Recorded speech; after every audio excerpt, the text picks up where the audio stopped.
আসসালামু আলাইকুম। বর্তমানে ভিসার অবস্থা খুবই খারাপ বলতে গেলে। কোনো রকমের বিষয় হচ্ছে না। আপাতত আরেকটা ব্যাড নিউজ আছে, বিশেষ করে বাংলাদেশিদের জন্য। এটা হচ্ছে, আগে যারা হাই প্রফেশনের বিষয়গুলো করতো, হাই প্রফেশনের বিষয় করার পরে লেবার যে মডিফাই করা যেত কন্ট্রাক্টটা, একটা কন্ট্রাক্ট আছে লেবার কন্ট্রাক্ট, যেটা অফার লেটার ভিসা লাগানোর আগে ডালতে হয় আর কি, যেটা লেবার অ্যাপ্রুভাল আসে। সবাই এটা ওগুলো বুঝবে না। তো এখানে যে লেবার কন্ট্রাক্টটা থাকে ওইটা আগে মডিফাই করা যেত। ধরেন আপনার প্রফেশন হচ্ছে ম্যানেজার, আপনার পরে লেবার বা ক্লিনারে করে দিছে, আপনার স্যালারি 4,000 দিচ্ছে, আপনার পরে স্যালারি কমাই দিছে। এই কন্ট্রাক্টটা মডিফাই করা যেত আগে।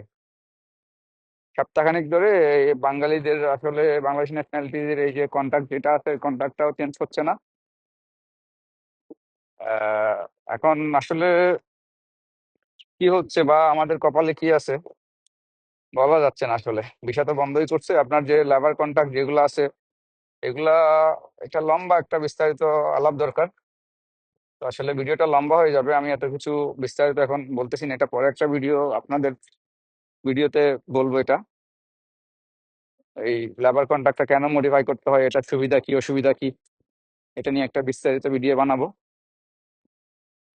এটা মডিফাই করতে পারলে ভালো আর কি, যারা আপনার ম্যানেজার প্রফেশনে আছে, হাই প্রফেশনে আছে, তাদের জন্য এটা যদি কন্ট্রাক্টটা মডিফাই করতে পারে তাহলে ভালো হয় আর কি।